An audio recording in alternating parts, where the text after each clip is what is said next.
we're back. And this time we're back with some Rimworld.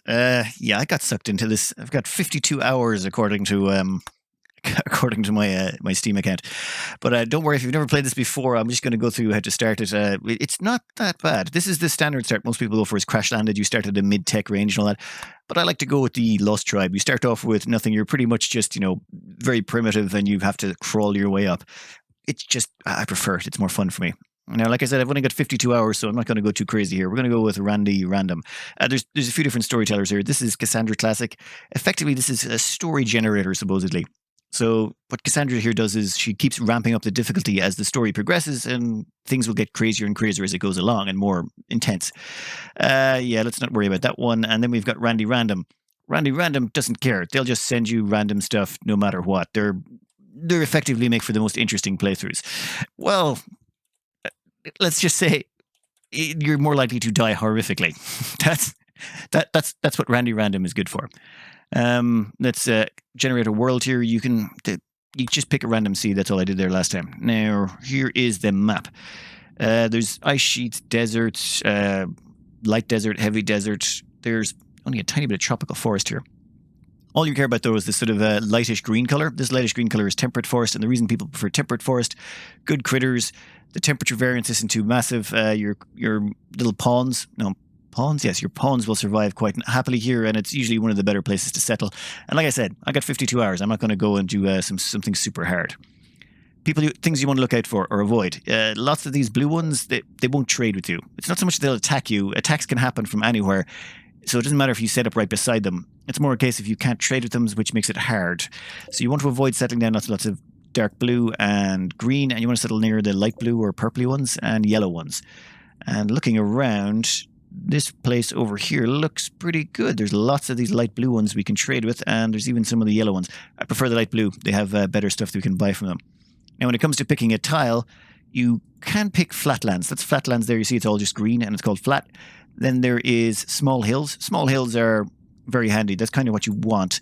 There's mountainous and large hills. There's large hills, mountainous, and small hills. They're the three main variants here. But the more mountains there are, the less flatlands there are. You kind of want small hills. Small hills at least give you something to work with. Oh, right here, I'm too close to these settlements. So since I'm too close to these settlements, they're going to feel like I'm impinging on their territory. So I need to move a little bit away. We'll go to here. That'll still leave us close to the road, which will improve our travel speed later.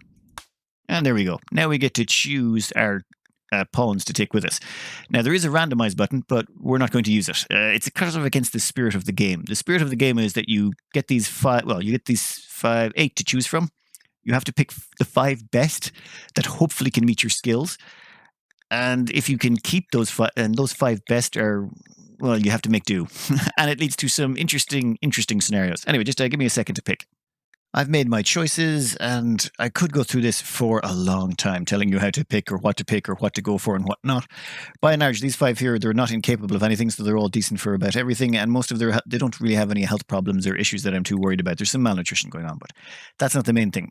There's only one real takeaway I want you to take from this, and that is this one here has great cooking, and you would think that I would be using them as my cook for the game. However, there is a problem. Anyone you assign at cooking, they will spend 60 to 80% of all of their free time cooking. This pawn also is my best constructor. They also have quite a few other good skills that I'm weak with in other areas. So I don't want to dedicate them to cooking. If I do, all their other skills are wasted. So instead, we've got Dog's Body down here.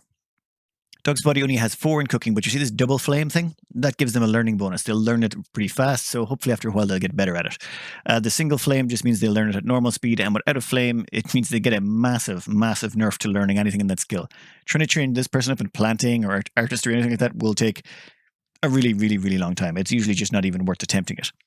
So by and large, you want to pick people who have a flame beside something, and then you can train them up in it at the very least. But yeah, if there's just one thing to take away from this, make sure that your cooker, designate your cooker early on and decide who's going to be doing it, and you might have to pick someone who's suboptimal to start. Anyway, once you've picked all your starting pawns, let's have a quick look and see what the map is going to bring for us. Yeah, this is the backstory. Basically, the blood machines came at night, they swept through the village. Effectively, yeah, machines came along and slaughtered your whole tribe. And here we are. Let's pause this for a second. First thing you do when you start up is have a quick look around the map. You can only zoom out so far, though there's mods you can get to change that. I have installed a few mods, but they're all quality of life. For example, there's a color-coded bar up here. See those green bars behind them? That indicates the morale of your pawns, which is massively, massively important. First thing, though, you're going to want to do is you are going to want to go into orders, and you see this forbid and allow. Right-click allow and go unforbid all items. See all these things on the ground that have X's beside them? For some reason, they're all X'd out so that no one can touch them or do anything with them when the game starts. Just to stop anything crazy from happening. If we just allow that, the entire map, everything is now allowed. It just simplifies things by an enormous amount. Next thing you want to do is you want to go have a quick look through your pawns, and you find out the ones that you want to give the bows to. Effectively, you're looking for ones with decent shooting skill. So, yeah, I've kind of picked them out already. For example, Rambo here is definitely going to be getting a bow because that's the only thing they're good at, and they'll get better as they go along. I'm also going to give one to MacGyver as well, because MacGyver, they're only really good at crafting, and there won't be an awful lot of crafting to go around at the start. So let's just give them a bow also, and that way we don't have to worry about anyone else getting too crazy. For melee, you want to pick someone who's going to be doing melee. Diggity, I think, is going to be the one to get it. They've got a learning bonus for melee, and everyone else is kind of, well, they're pretty weak sauce, except for, well, actually, MacGyver's not too bad. But Diggity here, we're going to give them the club. And who else is left? There's one more. Ah, yes, Stark. We're going to give you the Pila. Pila is basically a short-range spear, though it's a throwing spear. There's no real ammunition in this game. If you pick up a bow, you effectively have infinite ammo for it. Same with any sort of gunpowdery weapons, anything like that. There's a few weapons that have limited shots, but by and large, everything is just infinite. Now, you'll also notice we've got these 3 animals here. You start with 3 random animals when you're the tribes, and let's have a quick look here. You'll see, oh, they've formed bonds with 3 of my pawns. So 3 of my pawns already have a bond, and we'll go in here and have a quick look at needs. This here is the core mechanic of the game, believe it or not. What will destroy you in this game more than anything else will be not getting the mood of your pawns high enough. For example, everyone's mood here is this high, but you'll see that little arrow there? That means currently, the way they are right now, their mood is going to level out about there. Same with everyone. They're all going to go up a bit. But you'll also notice there's these little arrows here. These arrows represent when they're going to hit breakpoints that could potentially cause them to have problems. As in, small psychotic breaks or things like that. Things that would be bad. For example, this one here is volatile. They have a mental break threshold of plus 15%. So unlike all the other little pawns, if we go into their needs, you'll see that their little mood stress thing starts about here. Everyone else, their mood stress thing starts about here. So they need to get down to this low before they start having problems. This one, I'm going to have to be a little bit special and careful. They're going to require some kid gloves to make them happy. Anyway, first things first, let's set up a little outpost to contain our little pawns. For that, you're going to need to use wooden walls. You can go in here. I've installed another mod here, Blueprint, so I can record stuff. But we won't be covering that for a bit. We're going to make wooden walls, and we're going to make ourselves our little settlement to start. And there we go. That's a quick sort of basic structure I'm setting up here. It's not finished by a long shot, but this is what it's going to look like to start. These are all just bedrooms. Getting them down into little bedrooms and getting them a dining table, hugely important. A dining table and the bedrooms can save you an awful lot of mood problems very quickly. Before we start, let's get MacGyver here to prioritize delivery to wooden table. And, that's another thing. We're going to have to look at this work schedule thing.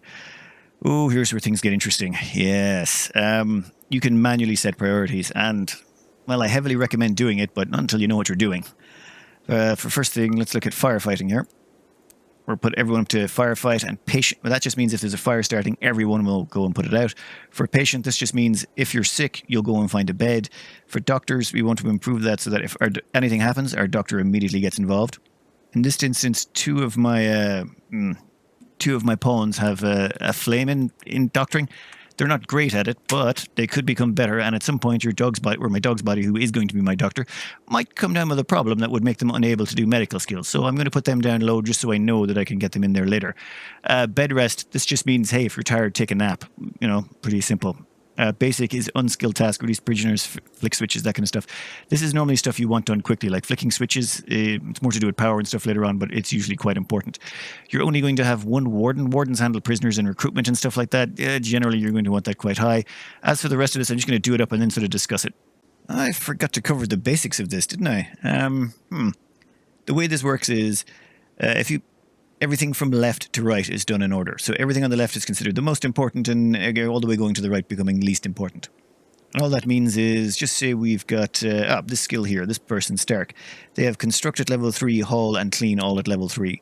This means construct will be done first, then haul, then clean. However, since hunt is at level 2, hunt will be done before that. In fact, since grow, plant, and handle are all level 1, handle will be done first, then will be done grow, then will be done plant cut. And then since that's all the level 1 skills, once all the level 1 skills are done, it'll switch to level 2, so then hunt will be done second. There's only one level 2, then the rest are 3, so that's construct, haul, and clean will all be done after that, and then finally doctoring will be done after that. So this way you're able to get a nice, fine, granular level of control on all of your pawns.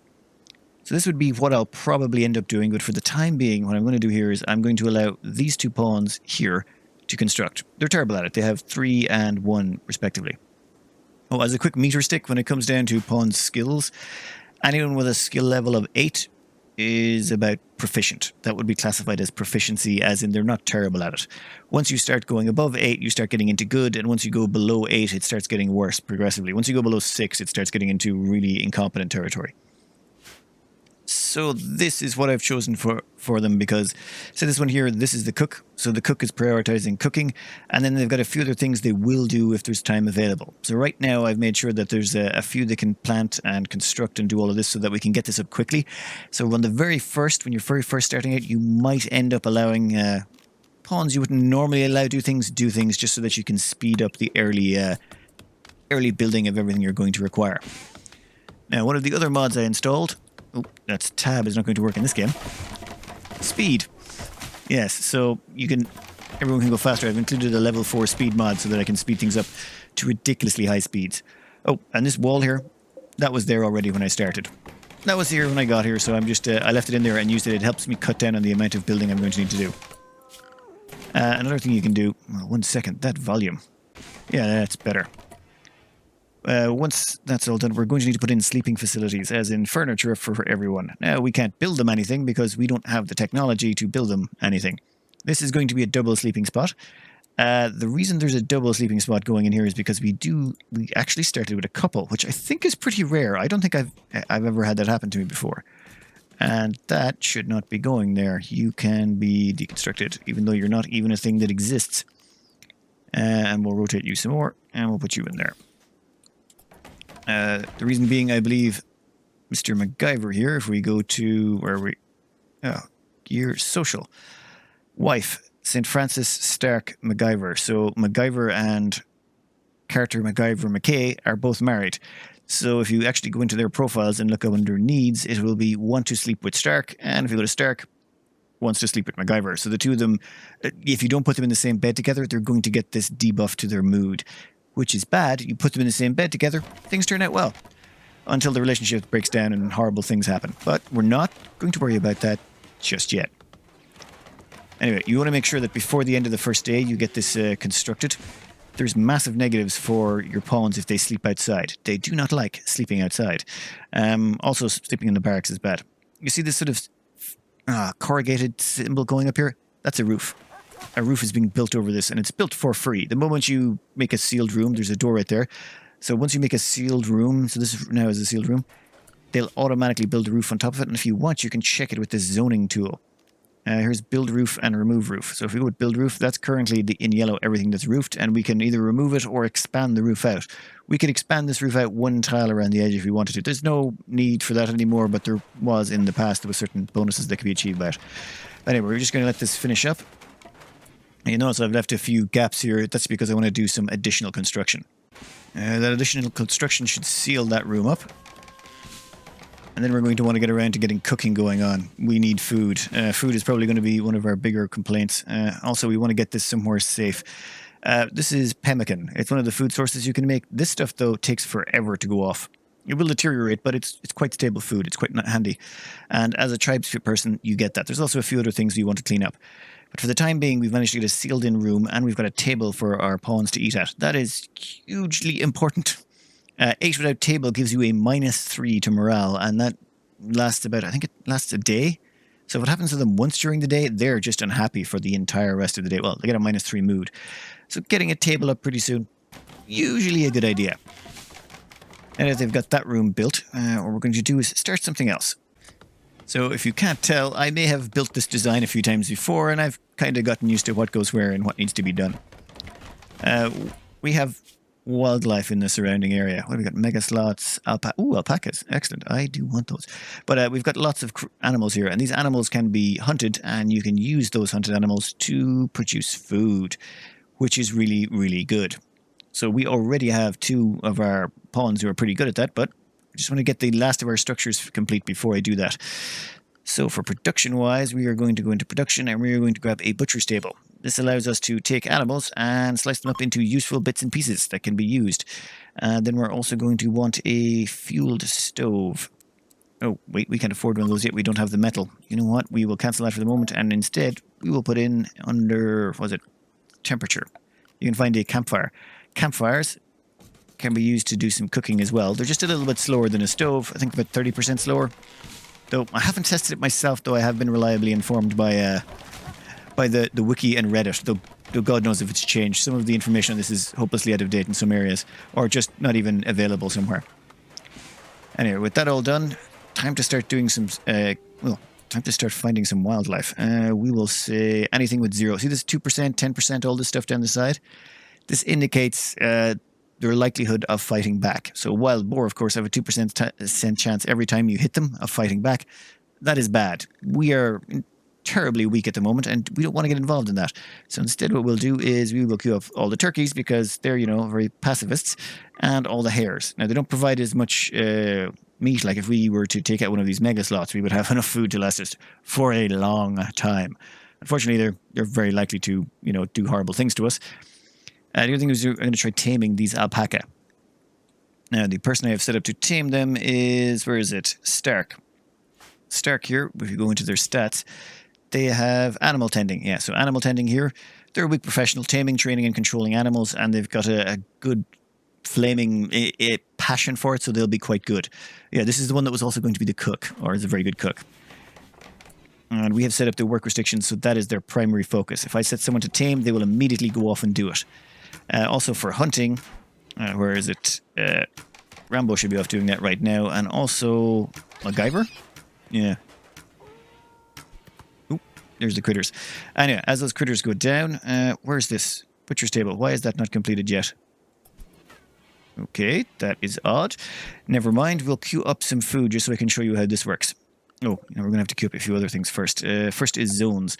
This game has so many things you have to cover. Just setting up your basics is incredibly complicated. Anyway, we are just going to make a storage zone, say, right there. Storage zones allow you to store, they tell your pawns to move stuff in there. So we're going to clear all of this, and we're just going to decide what should be stored in this section. This is an outdoor section, so we don't want to put stuff here that's going to be here for too long. But the first thing we want to do is grab animal carcasses, because we want to drag the animals here so they're closer to our cooking area. That would be very good. The rest we'll just leave as it is for now. Actually, you know what? We'll take raw resources, and we will take, where is it? Wood? Yes, here is wood right there. Perfect. That means any pawns that are not currently busy will go around and dump that there. Oh, one thing you will always forget, one thing I always forget as well, is recreation. This game has so much going on. Recreation is stuff they do to, maintain themselves and keep happy. I am going to put a wooden hoopstone ring. They throw stuff at it. And I am going to put down a wooden game of Ur. That is actually a real game, it turns out. I saw a video on it on YouTube somewhere. The game of Ur is one of the oldest board games ever known. It came before chess. Chess wiped it out, but before chess, yeah, that was the thing to beat. So, we should now have some animals that have hopefully been taken care of. Yeah, there's a rabbit right there. Someone should be going to claim that. But what we're going to do is grab this butcher's table here, and we are going to set up a bill. Effectively a chore, a job, something we want done. And we are going to say butcher creature, and we are going to go into the details of it. Do how many times? We want to do it forever. And the next thing you want to do is there's the details section. And this may look complicated, but I'm going to try and simplify this as much as possible. This here is where the animal will be butchered, and what will happen is normally the moment it's butchered, whoever does it will take it and store it in its appropriate location, wherever you've set up to store the meat and the hides and whatever it is, they'll take it there. However, normally the person who's doing it, you do want them to do that. You want a dedicated character or dedicated dog's body to do it, because the person who's doing the butchering needs a certain level of skill, If they have a bad skill at butchering, then they won't get as much meat and hides out of the animal. So usually they have a valuable skill and you want them only doing stuff that they're good at. So the simplest thing to do is say, instead of take to best stockpile, drop it on the floor. Since it's dropped on the floor, they don't consider it a task and it will get treated along with all their normal tasks, so they won't cart it unless there's nothing else for them to do. Now, another thing is the ingredient radius. If you look around the outside there, you'll see that radius thing going on. If you put that all the way to the edge, what that means is if your butcher comes along and goes, wait, I need to, well, my highest priority is to do butchering. I'm going to go off and get any carcass that's anywhere on the map and I'm going to bring it back and I'm going to butcher it. And usually you don't want them to do that because that means they're walking halfway across the map. You would prefer someone who's, trained in that, or someone who's useless, who doesn't have skills. So what I'm doing here is I'm reducing the radius to this close to the to my building. So this includes this stockpile I've just set up for critters. This means that they'll only come and pull animals from here, take them over there, and then butcher them. And the moment they're finished, they'll just drop them on the ground. Oh, damn it. More mechanics that need to be covered. This game has so many. Yeah, I'm going to admit it took me a long time to figure out half the stuff that goes on in this. Furniture, and I'm not even close. This here is a wooden torch. Wooden torches provide illumination, and illumination means that your pawns can work better. What do I mean by that? Some tasks, when you do them, they get a negative if they're done in the dark. As in, butchering in the dark means it takes longer. So you'll see they're butchering, they're doing it a lot slower than they would normally do because there's nothing to do there. But I'll get them in a torch, and once they have a torch in position, it should be all good. Oh, now that we do have meat, it's time to start making some meals. Oh, before we make meals, we're going to have to set up another zone. Oh my god. Stockpile zone. We will make one, right, say, here is good. This stockpile is going to be set up to store stuff we don't want left outside. So for the time being, we're just going to go to food, and we're going to say, yep, bring all the food in here. All the food should be stored in this area. And we're going to set this priority to preferred. At some point, this may overflow, and we'll leave the stuff out here for a while, in which case we'll just set this to normal. See the way it says normal? This is set to preferred. There will be some other resources we'll end up probably storing in here, like buildings and things like that, but I'll prefer to cover that when the time comes. Oh, and weapons, apparel, yeah, they should all go in there as well. Just to prevent them from decaying. Anyway, so that should get us started. Next up is food. Yes, I keep getting distracted. We're going to add a bill for food, and add a job, I should say. There is several things going on here. But the first thing we're going to do is we're going to look at cooking a simple meal. Now, that's queued up, that all looks good, but we need to do a bunch of modifications for it. First, do until you have X. This means keep cooking simple meals until we have X amount of them. And for that, we are going to go up to, say, about 15 meals. That's a good quantity. They stack up to stacks of 10, so this is going to take up about 2 tiles. Each of your pawns will eat 3 meals a day, so this is a whole day's worth of food. The reason we don't want to queue up any more is the food does go off. That would be bad. Another thing we want to do, we're going to reduce the radius down, so it's taking from our closer stockpile. We don't want it going too far away, sort of thing. Next up, after that, drop on the floor. We also want them to drop on the floor. We don't want the cook getting distracted. That would be bad. And boom, done. Now, where is our cook? Our cook was Dog's Body, correct? So Dog's Body is busy doing some butchering at the moment because they're a butcher and our cook. Maybe not the most super efficient, but then they'll come over here and then they'll start cooking up a meal. Oh, another thing we're going to put in a door there. Oh, I made a mistake, didn't I? Yes, I did. We are going to go with, where is it, floors. And we are going to grab wood, and we are going to make a wooden floor right here. Oh, yeah, that was bad of me. So this should be a very high priority. Unfortunately, I think everyone's on breaks or about to go to bed. Please tell me someone's going to do this. Come on. When it comes to cooking meals, there's an annoying problem. It's called food poisoning. There's 2 things that affect food poisoning. One is the skill of your pawn. And my pawn has, terrible skill. They've only got a cooking skill of 4, which is pretty bad. They need to have a cooking skill of 8 before I'd start even getting comfortable. The next up is the room itself. Now, if you look down here in the bottom right, you're going to see this toggle room stats display. We can turn that on, and now when we hover over rooms, it tells us stuff about the room. For example, this room is awful, impoverished, cramped, ugly, and dirty. And the dirty I don't like. Dirty is bad. A dirty room means dirty food, which means food poisoning. We don't want that. Yeah, please don't get food. Well, food poisoning won't happen until the next day. That could be something that's going to happen. Now, what I should have done... Where is Dog's Body? Their priority for cook is 1. that priority is actually going to go down to 2, apologies, and their cleaning skill is going to go up to 1. This is what I should have done at the very start, because I'm a muppet though, I forgot to do it. Now what should happen is the moment they're finished cooking a meal, they will clean the area. Dirt occurs in a few ways. 1, an animal shows up and wanders through the area, that will cause dirt. 2, any sort of, like if you butcher an animal or you cook food, that will leave crumbs and stuff around the place, because, you know, if you want ants, that's how you get ants. So you set them up to clean afterwards, and they should be able to clean the area up. This means my cook is going to make sure they keep the area spotless. You could assign someone else to do the cleaning, but that gets really complicated because they won't be around all the time. Anyway, there is 3 simple meals stacked up. You'll see they're not refrigerated, and they will spoil in 4 days. That means in 4 days from now, they will be useless. That's why currently I'm just leaving this the way it is. And why has no one brought that pemmican in? That pemmican should have been brought inside already. Lazy, lazy pawns. Oh. Another thing I want to do and put in here is I'm going to want to put in those animal furs. These furs in here. Now this is a complete mess, but I'm pretty sure it's manufactured textiles. Yeah, so this is all the stuff we can possibly have in textiles. We will take all of that, and that should all be put in there. Now this becomes the storage area for it. And they're finally bringing in that pemmican as well. How are we looking on wildlife? I should probably... You know what, I'm going to take off a few of these. I'll leave the alpaca to be tamed, but everything else I'm going to remove from it. Ugh. I just made a mistake, didn't I? I should have assigned 2 of the pawns to this. It was MacGyver and Stark, so let's say... MacGyver... Oh, this is going to be bad. It's going to move everyone around. MacGyver, you sleep there now. Hopefully that won't give them uninterrupted sleep. Unsightly environment, 8 without table. Oh, there's a table right there. And here comes Stark. Perfect. So now they get to sleep in the same bed, and they should stop annoying me about that. You may be wondering why I have this extra bed. These extra beds are brought in because you are going to collect prisoners at times, and you may need a medical area. There's several reasons for having them, but it's always good to have an extra bed made up and ready to go. Anyway, I'll skip this forward till morning, and we can get into some more game mechanics. It's coming up in the morning, so let's get a few things sorted out that I was, well, pretty bad about yesterday. First thing was, we want to get in some furniture. For that, we're looking for an animal sleeping spots. You know, I don't want my animals really sleeping indoors, and it doesn't really, they don't get a negative for sleeping outdoors, so let's just throw a bunch of sleeping spots down here for them. And they'll sort it out themselves. Another thing we can do is we can assign them to an area so they don't keep wandering all over the place, because it's kind of annoying when they wander in everywhere. They can drag dirt into areas, so let's give them an area.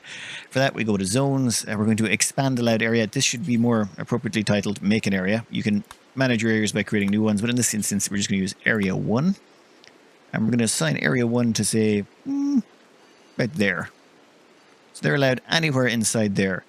And the reason I'm going to allow them just inside there is because I don't mind them being inside there at all. Like, there's going to be some meat in here that they can pick up and things like that. They need food and they need to consume stuff, and unfortunately they require meat, or, you know, some of them are omnivores, some of them require meat. That one just ate a rabbit, like a whole rabbit. Yeah, I'm going to have to sort something out about that. Anyway. This gets us through to morning, and now it's time to do a few other things. We want to set up some production, and for a production facility, we are going to make a crafting spot. You know what, we'll just put one right there for now. I want to queue up some builds, and what we want to queue up here is Recurve Bow. Recurve Bow is the most powerful bow you can make at this tech level. So we are going to make 5 of them. You can look up the details here of what it costs and what it takes. It requires 40 wood and a minimum crafting skill of 5. If we check under my pawns here, who's got the best ones? Who did I pick out? It will be MacGyver. Well, yeah, okay, that makes sense. So MacGyver should come along and queue that up. That should be their highest priority after hunting. You know what? I will put your hunting down to 2. I would prefer if you did all of this stuff first and then hunt. They will, of course, need more wood, and I don't have enough wood, do I? Yeah, that's going to be a problem, so time to do more orders and queue up more wood chopping. So you'll notice some of these trees are not being chopped. That's because they're juveniles, and that means there's no way to actually chop them just yet. Another thing I can do is, now that most of my construction is done, those pawns that were queued up for construction can be told, stop doing that. That will mean, what's it, Rambo here has nothing to do. They won't have any hunting, they won't have any wardening to do. That means there's going to be a hauling and cleaning for the whole day. I can live with that. I can live with that just fine. Anyway, another thing I forgot to cover. This is very important. Let's go, say, grab Rambo here. Oh, Rambo has needs. Where is it? No, bio. Maybe we shouldn't start with Rambo. That's a bad example. Let's start with Diggity. Does Diggity have anything crazy in here? Yeah, no, they're perfect. So, if we check under their needs, you will see they slept in an awful bedroom and have -4. That -4 mood, that's a big deal. It won't go away for 24 hours, as in the whole day. And that's because their bedroom is awful. If we hover over their room, remember we turned on that down there, you'll see all the bedrooms here are awful. They look just absolutely awful. There's a reason for that. They suck.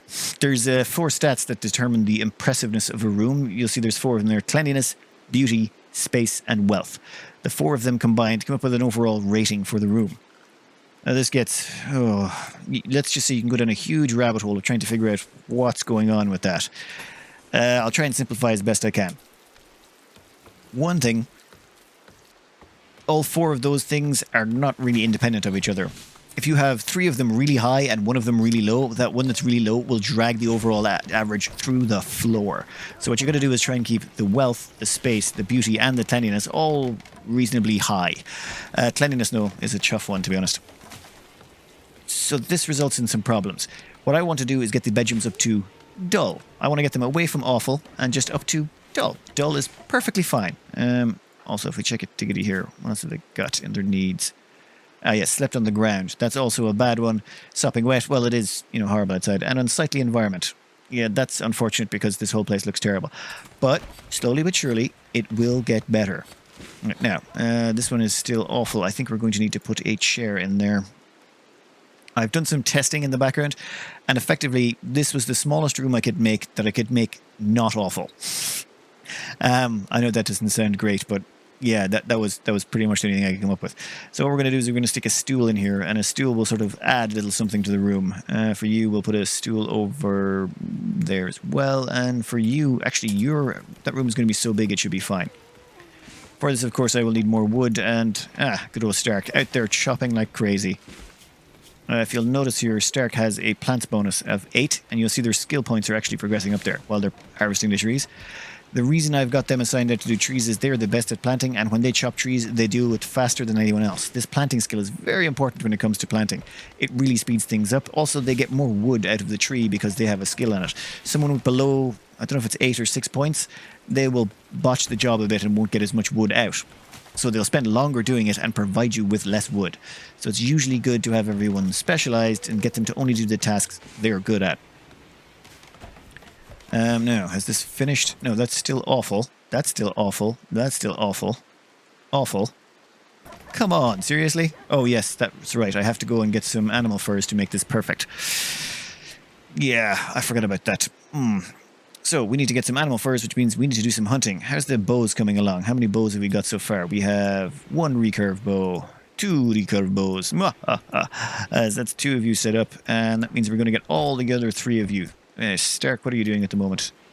Oh, you're carting wood. Well, the moment you're finished carting wood, you are going to go over here and you're going to equip that recurve bow. Diggity, you're also carting wood. You're going to come over here and you're going to equip that recurve bow. And Dog's Body, what are you doing? Hauling wood to stockpile area. Yeah, okay, so once they're back, I'll equip them with that recurve bow, or the 3rd recurve bow. And that should give us 3 fully equipped pawns, and soon we will have 4 and 5. I want everyone to have a recurve bow because it is the best ranged weapon that's available. Oh, if you'll notice, they're all coming in here to eat. Well, okay, that one's there is playing hopstones. Yeah, that's a good thing to point out right now. Under the needs, you'll see that their recreation is going up.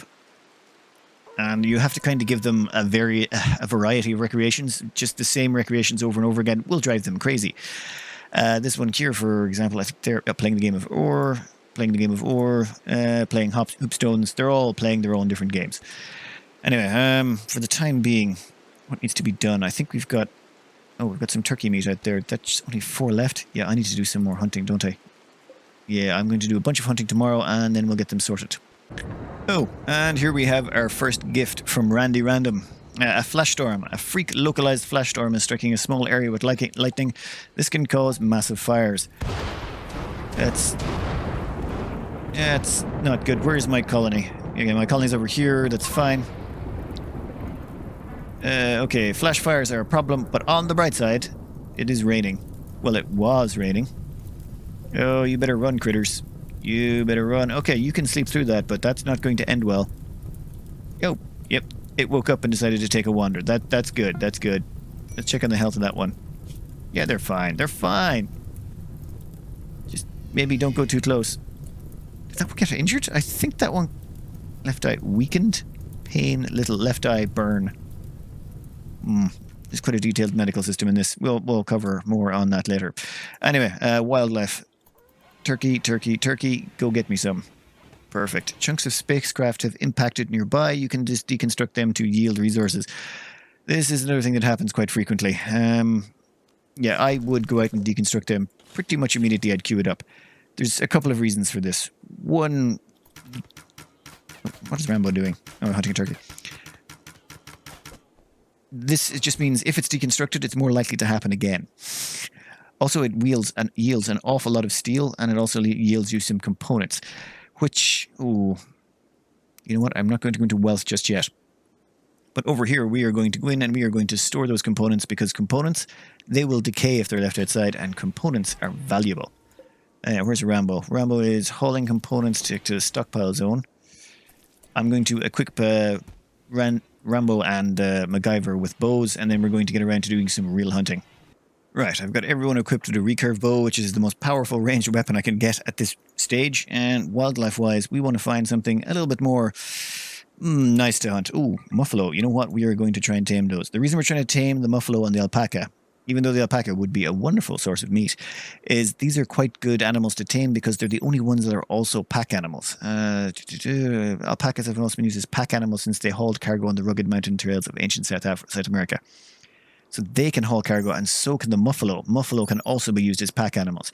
There's two others as well. I think it's the elephant and the dromedary, or the camel. So there's 4 pack animals, and I would like some pack animals because they're very, very useful. However, there is a risk here. Trying to tame these muffalo, if it's messed up, the muffalo could turn manhunter and try and hurt my pawns. That would not be good. Anyway, for the time being, I think everyone's nice and happy. What we're going to do is we are going to find ourselves something big. Okay, there is... Yes, you are perfectly close. I think we're going to go after you. These things are quite dangerous, the mega sloths, but there's 5 of us. Now, the first thing we're going to do is we're going to hit the draft button. Draft is effectively taking direct control of your pawns. You can then tell them to do things pretty efficiently. Now, let's check our range here. Okay. No, a little bit closer. We want to make sure we get off a good volley. This could end badly.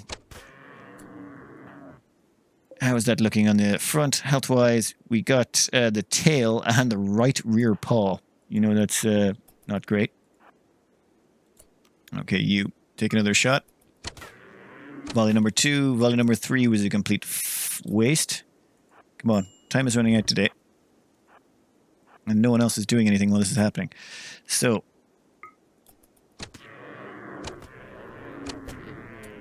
done and dusted. First thing we'll do, though, is you'll notice that this is set to not allow. When you kill things this way, it's not really good. Well, they don't allow you to immediately harvest it. There's reasons for that, but we're not going to go into that just yet. Oh, yeah, you just missed that there. They started eating their meals. Pawns have this tendency to carry around food on them, so if you go to their gear here, you see these ones are carrying simple meals. However, if they're 50 tiles away from the nearest table, they'll just eat it where they're standing. So now, these ones over here that had their little snack, if you go into their social needs, yeah, their mood, -3 because they ate without a table. Nothing you can do about it. Sorry, that's just the way it is. That's just the way it is. Anywho, that gives us... I think we're coming up on day 3. Yeah, and I've got about over 30 minutes of footage. A couple of last things to cover because there's so many mechanics, so many. This here is the seasons. There is 15 days in a quadrum. Quadrum? Yeah. And there's 4 quadrums. Spring, summer, fall, and winter. Or spring, summer, autumn, and winter if you're of the non-USA persuasion. And they're called April, May, August, September, December. These effectively line up with the months. But 4 seasons, each one with 15 days. So there's 60 days in a year. And I think we're about 3 days into our first year. It will get colder during the winter. It will get hotter during the summer. That's pretty much just how it is. And then it rains in both spring and fall. Yeah, we're going to have to deal with all of that. Another thing I've queued up here is a fuel stove because we now have iron. Some iron fell out of the sky. That will be useful. Oh, my.